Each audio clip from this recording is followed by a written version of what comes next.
As we continue our journey together in the world of learning more and more about networking and how they work and how to put them together and how to configure them, I'm excited to be your personal tour guide for this next piece of the journey. For those of you who've been with me in a class or talked with me before, welcome back. For those of you who are brand new, I'm Keith Barker. I'm excited about having this time together with you. And to start off, what I'd like to do is let's take a few moments and review a few of the concepts that we may already be familiar with, but here's what I discovered. Every time we talk about an idea or a concept or a method, sometimes there's a light bulb that goes off or we see it in a slightly different way. And I want to make sure that you and I are in sync as we continue this journey through the world of networking and Cisco systems together. So I'd like to start off with a review and possibly something new regarding the TCP/IP protocol stack. So as we take a look at the TCP/IP protocol stack, I want to talk about how we borrowed and stole a little bit from some earlier models to get there. A long time ago, there was an OSI reference model. And think of a model as like a good idea. It logically explained various levels of networking and how to integrate systems and so forth. But it's just a model. What we actually started using was from the Department of Defense. It's a protocol stack, a suite of protocols called TCP/IP from the Department of Defense. And we still use that. However, and this is a big thing to be aware of, we borrowed a few labels and numbers from the OSI reference model in the actual TCP/IP protocol stack that we know and use and love today. And here's the actual reality regarding the TCP/IP protocol suite.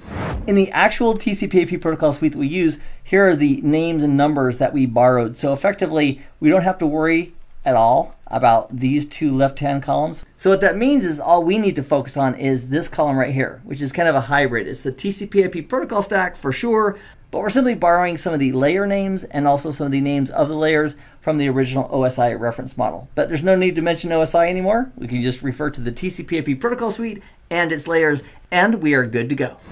And one of the most effective ways to remind ourselves about each of these layers and the functionality that exists there is to use an example. So let's take a typical user who's sitting at their computer, they've opened up a browser, they're going to the internet, and then we'll take a look when they press enter to go to a website, what happens in the background, and equate each one of those to the protocol stack.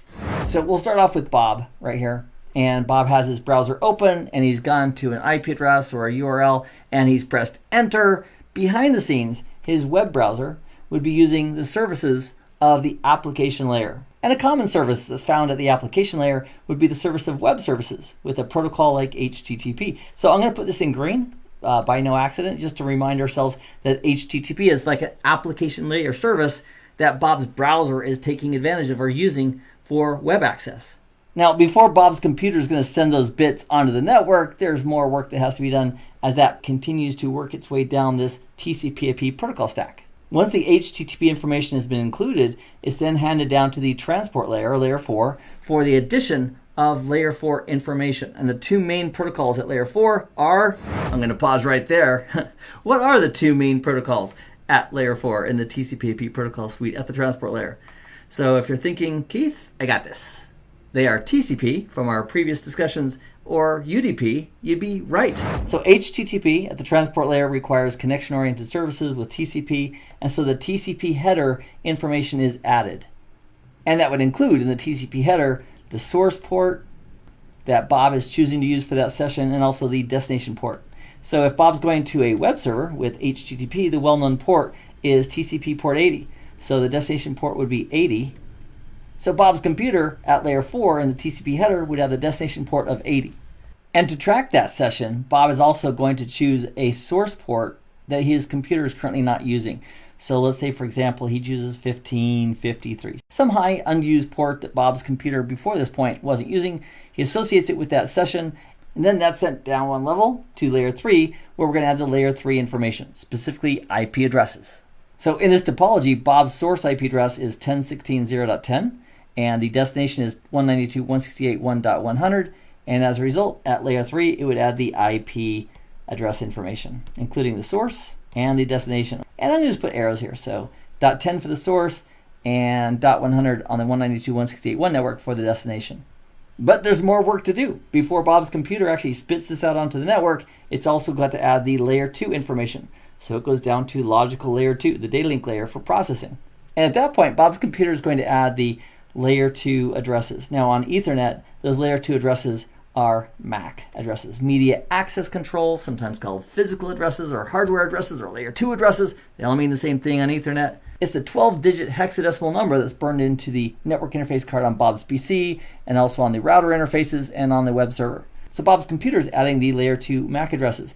So he'd put his source MAC address, that'd be Bob's, I'm going to put Bob for short, and the destination layer 2 address is going to be what? Now, a lot of times, this is where people forget that layer 2 addresses, Ethernet addresses, never leave the subnet. They never leave the VLAN.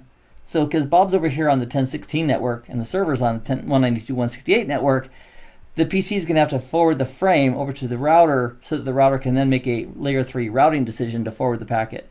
So what Bob's going to do is Bob's going to put the layer 2 address of his default gateway in this spot right here. So I'm going to put R1 as the destination layer 2 address would be the default router. And then once all that information is added, then the bits are actually spit on the network and forwarded. Now the game of forwarding data is super fun on a network. If we're a layer 2 switch, we receive frames, we look at the layer 2 destination address, and we forward based on that layer 2 destination address. If we're a router and we receive a packet, we look at that destination IP address at layer 3, and then we make a routing decision based on that IP address. The goal is to get that frame and packet respectively forwarded in the right direction so the destination device can actually see it and process it. So here's my thinking. This concept, or these concepts regarding the TCP/IP protocol stack and what happens at those layers, that's been presented before. I just wanted to reinforce it here, and I thought, what could I do that would just like really cement this in, the layers and how they operate? I thought, you know what? Let's bring up a protocol capture that we could show from the network that shows each of the layers that we could visibly see. Let's take a look. And here it is. Here's a protocol capture of the traffic that Bob is sending, and I picked it up right here off the network before it hit router 1. So here's the application layer service of HTTP. Here's the layer 4 information, the TCP, with a source port of 1553 and a destination port of 80. That's the well-known port for a web server. Here's the layer 3 information right here with the source IP address of 10.16.0.10, that's Bob's computer, and the destination IP address of the server at 192.168.1.100. And if you go down one level further, down to layer 2, here's the layer 2 information, and I'll put that right, boom, right there. So this is Bob's source MAC address, this bad boy right here. And this destination MAC address is this interface on the router that Bob needs to forward to at layer 2 so that the router can make a routing decision and forward the packet on its way to the final IP destination. So my intention for you and I in this video was to review many of the concepts that we've already been through before, but make sure we're solid or very comfortable with them. Now, if you're still struggling with concepts like MAC addresses or how a switch does basic layer 2 forwarding or a router does basic layer 3 routing, there's several options. Number one, you can go back and take a look at Jeremy's earlier content, which you should have been through up to this point. Or there's also in DevNet, I did a section on network fundamentals, which spells out layer 2 switches, layer 3 routers, the transport layer, application layer. So either one of those resources would be great if you need to brush up. So in the next video, I'd like to clear up something that many, many years ago when I was first getting involved in Cisco was very, what's the word for it? Confusing, or like, how's that working? And I thought, you know what, I need to make a short video where you and I can talk about this concept of multi-layer switches and switched virtual interfaces to make sure that you and I have absolutely no question whatsoever on how that works and why it's set up the way it is. So we'll cover multi-layer switches versus traditional routers in the very next video. So I'll see you there in just a moment. Meanwhile, I hope this has been informative for you, and I'd like to thank you for viewing.